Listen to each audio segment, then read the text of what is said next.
আসসালামু আলাইকুম। কি অবস্থা সবাই? কেমন আছেন? শুরুতে একটা বেয়াদবি করি। আপনি মানুষ না জানোয়ার?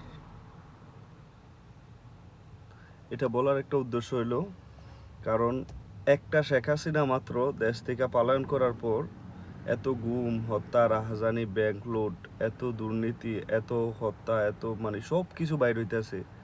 তো তারপরেও আপনারা কিছু, কিছু মানুষ বলতেছেন যে শেখ হাসিনা যাওয়াতে অনেক ক্ষতি হয়ে গেছে দেশের, করছে। একটা Mexico company Salman F Rahman যে জনতা ব্যাংকটারে একবারে ডুবাই ফেললো, ওইদিকে আপনাদের কোনো নাই। তো ঋণের থেকে পাচার বেশি, ঠিক আছে? তো আপনি যদি ন্যূনতম আপনার যদি বিবেক থাকে, হ্যাঁ, আপনি যদি একটু বিবেকবান মানুষ হন বা আপনি যদি নিজে স্বশিক্ষিত হন, হ্যাঁ, তাইলে এটারে কিভাবে আপনি সাপোর্ট দেন আমার মাথায় আসে না। সো এই জন্য আমি বলছি, আপনি মানুষ না জানোয়ার?